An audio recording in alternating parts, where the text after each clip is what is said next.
Jewellery શોપમાં કે પછી કોઈ બ્રાન્ડેડ કપડાં, ઘડિયાળ અથવા શૂઝના સ્ટોરમાં ચોરી કે રોબરી થઈ હોય તેવું તમે ઘણીવાર સાંભળ્યું હશે. પણ હવે યુકે જેવા દેશમાં ચોકલેટ ચોર પોલીસ અને સ્ટોર ઓનર્સ માટે માથાનો દુખાવો બની રહ્યા છે.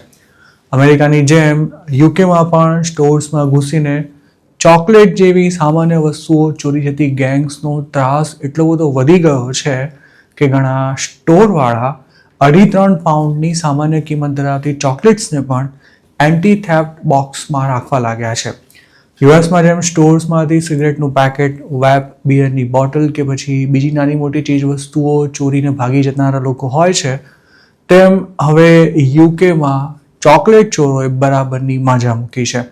બીબીસીના એક રિપોર્ટ અનુસાર પોલીસે બિઝનેસ ઓનર્સને ચેતવણી આપી છે કે કેટલીક ચોક્કસ ગેંગ્સ ચોકલેટ્સની ચોરી કરી રહી છે. સેન્સબરી નામની એક રિટેલ ચેઇન હવે આ જ કારણથી પોતાની લંડન બ્રાન્ચમાં કેડબરી ડેરી મિલ્કને લોકમાં રાખી રહી છે, કારણ કે છેલ્લા કેટલાક સમયથી તેની મોટા પાયે ચોરી થઈ છે. એસોસિએશન ઓફ કન્વીનિયન્સ સ્ટોર્સનું આ મામલે એવું કહેવું છે કે ચોકલેટને ચોરતા લોકો પોતે તેને ખાવા માટે નથી ચોરતા, પણ તેનું સસ્તા ભાવે વેચાણ કરવામાં આવે છે. નેશનલ પોલીસ ચીફ્સ કાઉન્સિલે આ અંગે બીબીસીને એવું જણાવ્યું હતું કે તાજેતરના દિવસોમાં ચોકલેટ ચોરવાની ઘટના ખૂબ જ વધી ગઈ છે અને આ ક્રાઇમ પર સકંજો કસવા માટે પોલીસ ફોર્સ કામ કરી રહી છે. છેલ્લા કેટલાક મહિનામાં અલગ અલગ પોલીસ ડિપાર્ટમેન્ટ્સ દ્વારા સ્ટોર્સમાં ચોકલેટ ચોરતી ગેંગ્સના વિડીયોઝ પણ સોશિયલ મીડિયા પર શેર કરવામાં આવ્યા છે. હજુ 2 મહિના પહેલા જ વેસ્ટ મિડલેન્ડ્સ પોલીસે સ્ટોરનો દરવાજો તોડ્યા બાદ અંદર ઘૂસીને ઢગલાબંધ ચોકલેટ્સ ચોરી ગયેલા એક ચોરનો વિડીયો યુટ્યુબ પર શેર કર્યો હતો, જેમાં એવું જણાવાયું હતું કે આ ચોકલેટ ચોરને 5 વર્ષની જેલની સજા કરવામાં આવી છે. તેવી રીતે વિલ્ટશાયર પોલીસે પણ સ્ટોરનો દરવાજો ખોલી બાજુમાં રહેલા ચોકલેટ્સના સ્ટેન્ડને ઉઠાવી જનારા એક ચોરનો વિડીયો શેર કર્યો હતો. ગયા વર્ષે કેમ્બ્રિજશાયરમાં કોર્ટમાં ચોકલેટ્સ ભરીને લઈ ગયેલો એક ચોર પોલીસના હાથે ઝડપાઈ ગયો હતો. સ્ટોર્સમાં ચોરી થવી આમ તો કોઈ મોટી કે નવાઈની વાત નથી, પણ અત્યાર સુધી આલ્કોહોલ, મીટ અને કોફીની સૌથી વધારે ચોરી થતી હતી, પણ હવે ચોકલેટ્સ પણ ચોરોના નિશાના પર આવી ગઈ છે. British retail consortium annual crime report અનુસાર 2025માં સ્ટોર્સમાંથી ચોરી થવાની 5.5 મિલિયન ઘટના નોંધાઈ હતી.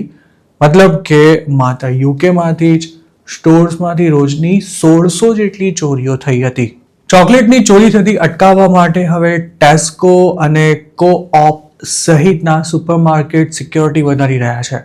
ચોકલેટ્સના બાર્સને હવે ટ્રાન્સપરન્ટ એન્ટી થેફ્ટ બોક્સમાં રાખવામાં આવે છે અને જો કોઈ કસ્ટમરને ચોકલેટ ખરીદવી હોય તો તેને સ્ટોરના સ્ટાફ પાસેથી અનલોક કરાવવું પડે છે.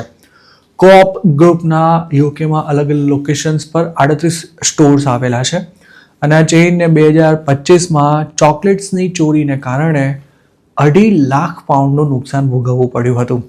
કોઓપમાં 2024 દરમિયાન સ્ટોર્સમાંથી ચોરાતી આઇટમ્સમાં ચોકલેટ્સ નંબર 1 રહી હતી, જ્યારે 2025માં આલ્કોહોલની સૌથી વધુ ચોરી થઈ હતી. આ રિટેલ ચેનના સીઈઓનું પણ એવું કહેવું છે કે ચોકલેટની ચોરી હવે ઘણો જ ગંભીર મુદ્દો બની ચૂકી છે.